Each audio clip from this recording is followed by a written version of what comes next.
Hi friends, good morning, welcome to IXMB। I hope आप सब अच्छे हैं and you are preparing well for examination.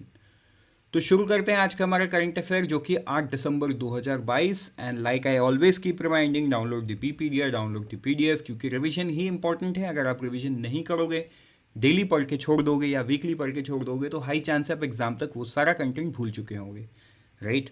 तो जितना इंपॉर्टेंट है डेली पढ़ना या वीकली पढ़ना, उतना उससे ज़्यादा इंपॉर्टेंट है कि उसको आप रिवाइज करके रिटेन करना, ठीक है। क्योंकि एग्जाम में जो सवाल आते हैं वो घुमा के आते हैं एंड अगर आपको ठीक से याद नहीं है उनका जवाब देना लिटरली टफ हो जाता है। So let's begin with the first piece of news. But before I begin let me remind you कि पार्लियामेंट का जो विंटर सेशन है वो कल के दिन से शुरू हुआ है, मतलब 7 तारीख से। So the news flow is good, बहुत ज़्यादा न्यूज़ है। सो प्रोबेबली आपको भी थोड़ा सा वर्क हार्ड करना है।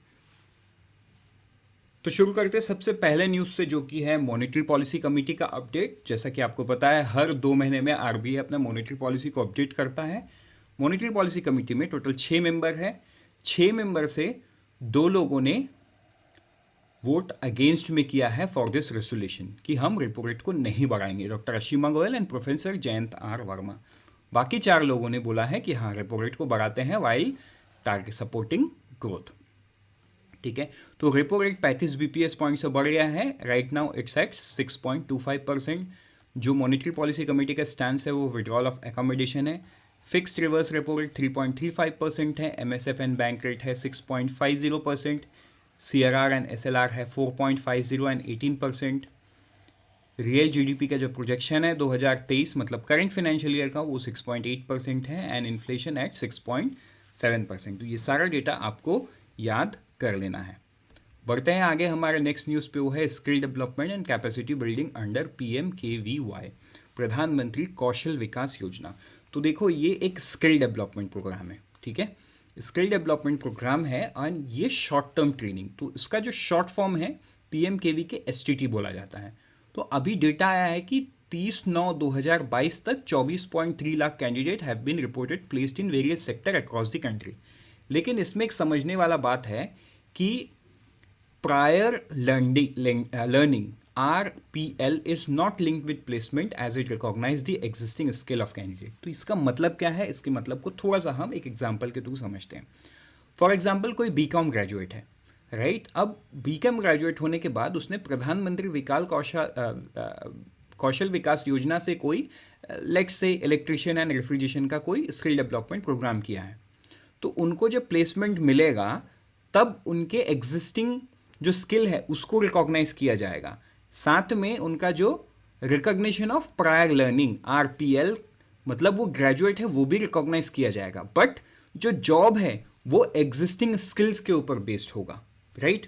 तो ये इंपॉर्टेंट है। तो इसमें टोटल कितने सेक्टर है? There are 37 sector skill council as autonomous industry. And ये बहुत ही इंपॉर्टेंट है, बिकॉज इससे क्या होता है, एंटरप्रेन्योरशिप स्किल्स भी डेवलप होता है। वो डेटा से पता चलता है कि 2018 तक 251 कैंडिडेट्स ऐसे हैं जिन्होंने मुद्रा स्कीम के थ्रू लोन लिया है फॉर सेल्फ एम्प्लॉयमेंट। तो हो सकता है ये छोटे लेवल पे शुरू किए हैं मुद्रा लोन में, बट फ्यूचर में इनको, क्योंकि इनके पास स्किल्स हैं, इनको काम आता है, राइट। अब धीरे धीरे छोटे बिजनेस को बड़ा करेंगे वो, once they understand entrepreneurship, right.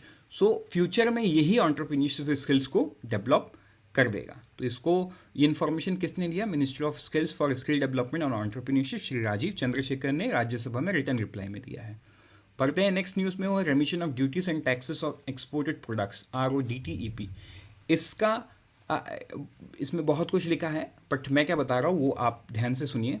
3 sector, chemical sector, pharma sector and exports of iron articles of iron and steel. तो ये इंडस्ट्री का बहुत दिन से मांग था कि हम जो एक्सपोर्ट करते हैं उसमें हमको इंसेंटिवाइज करो, ताकि हमारा जो प्रोडक्ट है ये इंटरनेशनल मार्केट में कम्पिटिटिव बने। अब सवाल ये है कि इंटरनेशनल मार्केट में कम्पिटिटिव क्यों बनना है? अब ये ऐसे सोचो कि कोई कंट्री हमारे प्रोडक्ट को क्यों ही इंपोर्ट करेगा। वो इंपोर्ट 2 वजह से करेगा। एक, या तो सस्ता है इंटरनेशनल मार्केट में, दूसरा या तो क्वालिटी बहुत अच्छा है। तो बात यहाँ पे इक्विलिब्रियम की आ जाती है कि हमको दोनों चीज़ को मेंटेन करना है। इंटरनेशनल मार्केट में क्वालिटी भी मेंटेन करना है और प्राइस भी बहुत कम्पिटिटिव रखना है। तो अब प्राइसिंग पे आते हैं। प्राइस कम्पिटिटिव कब ला पाएगा एक एक्सपोर्टर? जब उसको कुछ इंसेंटिव मिलेगा। तो यहाँ पे एक्सपोर्टर क्या मांग रहे हैं कि हमारे को जो टैक्स लगता है वो उस टैक्स में कुछ इंसेंटिवाइज आप कर दो, राइट।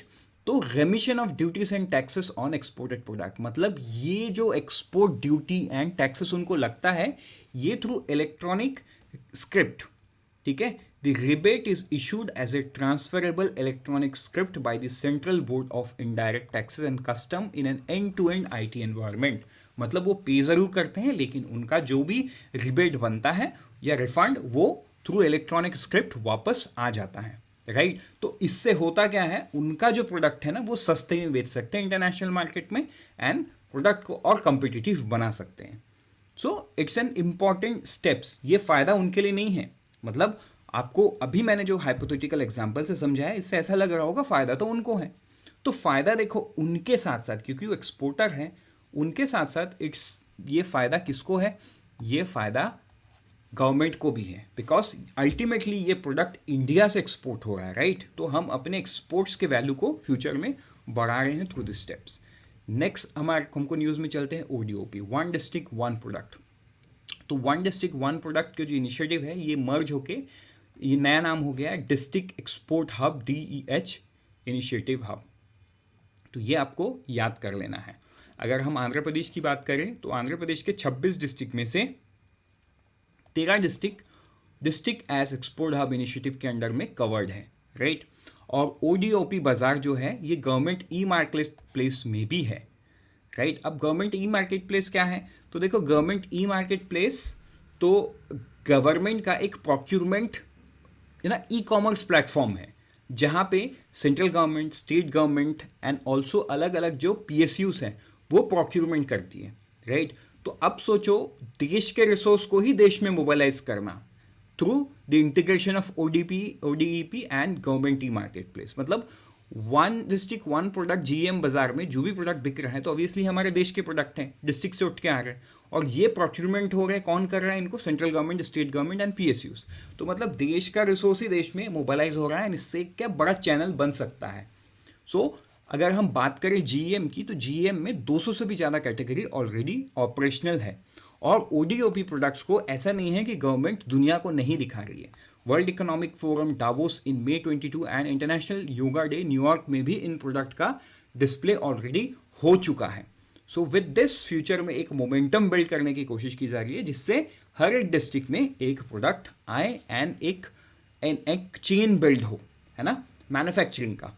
बढ़ते हैं आगे, हमारे नेक्स्ट न्यूज़ पे वो है NFSA and TDPS, national food security act and targeted public distribution system. तो देखो ये एक इंडेक्स की बात की गई है, लेकिन इंडेक्स से पहले हम समझो कुछ सवाल है, राइट। सवाल कैसे, चैलेंज ये है कि नेशनल फूड सिक्योरिटी एक्ट और टारगेट पब्लिक डिस्ट्रीब्यूशन सिस्टम में चैलेंज क्या क्या है।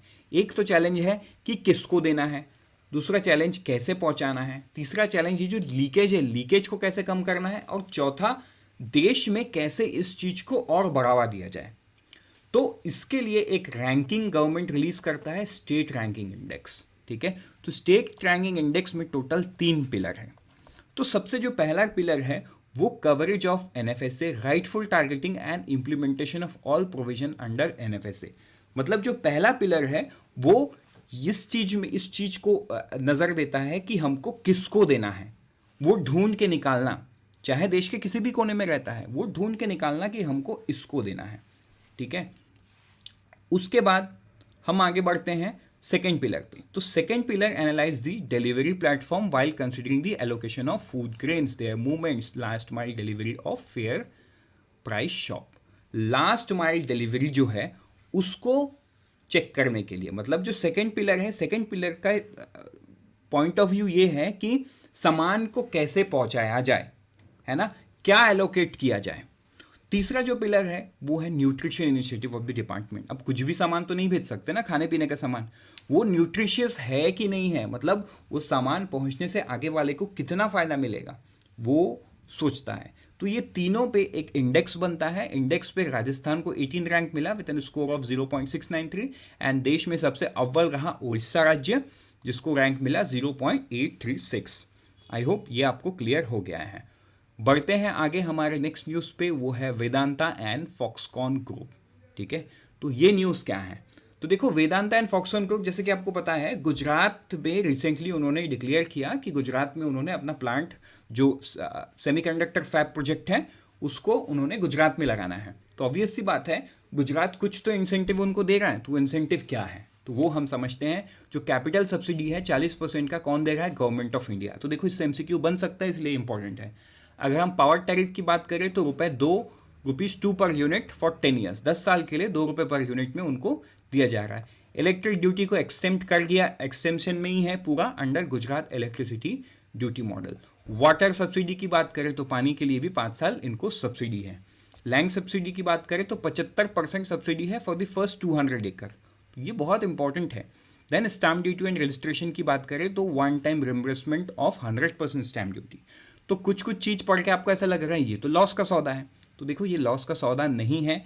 इतने बड़े प्रोजेक्ट यहाँ लगना मतलब वहाँ के लोगों को एम्प्लॉयमेंट मिलना, और ऐसा नहीं है कि वहाँ के लोगों को एम्प्लॉयमेंट मिलना, राइट, देश भर के लोग जाके वहाँ काम करेंगे। फॉर एग्जाम्पल आप जैसा देखो, आप TCS या विप्रो जैसा IT फर्म जो SEZ के अंदर में आता है, आप वहाँ चले जाओ, राइट, आपको वहाँ दिखेंगे कि पूरे देश भर से लोग आए हैं। येस, ऑल्दो लोकल लोग थोड़ा सा ज़्यादा रहते हैं, दैट इज़ ऑब्वियस, बट बाहर के एम्प्लॉयज़ ही स्ट्रेंथ हैं, मतलब बाहर के राज्य से लोग आके काम करते हैं। सो इतने बड़े प्रोजेक्ट हैं, तो प्रोजेक्ट में तो फ़ायदा सबका है। यहाँ पे बढ़ते हैं आगे, नेक्स्ट न्यूज़ पे वो है 500 गीगावाट इलेक्ट्रिसिटी। तो देखो जैसा कि आपको पता है COP26 में देश के सामने, मतलब देश ने अपने आप को चैलेंज करते हुए बहुत सारा ये रखा अपने सामने कि हमको 2030 तक कुछ चीज़ें अचीव करनी है, 2050 तक कुछ अचीव करना है, एंड 2027 तक कुछ अचीव करना है, सॉरी 2030 तक कुछ, सॉरी 2070 तक कुछ अचीव करना है, राइट। सो नेक्स्ट पॉइंट हम देखते हैं, नेक्स्ट न्यूज़ हम देखते हैं वो है गतिशक्ति कार्गो टर्मिनल, ठीक है, टू बी डेवलप टिल 2025। तो गतिशक्ति कार्गो टर्मिनल जो है ये 2025 तक और 100 हो जाएंगे, 100 GCT, ठीक। तो ये आपको अलग अलग साल में कितने होंगे ये सारा चीज़ आपको मिलेगा।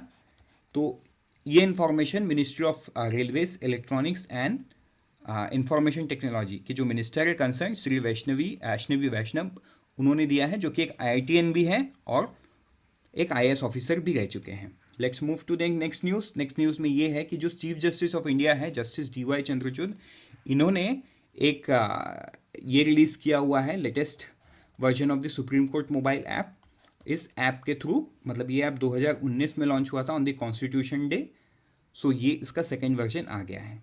बढ़ते हैं आगे कुछ वन लाइनर्स पे, वो है NITI Aayog and GIZ India hold national conclave.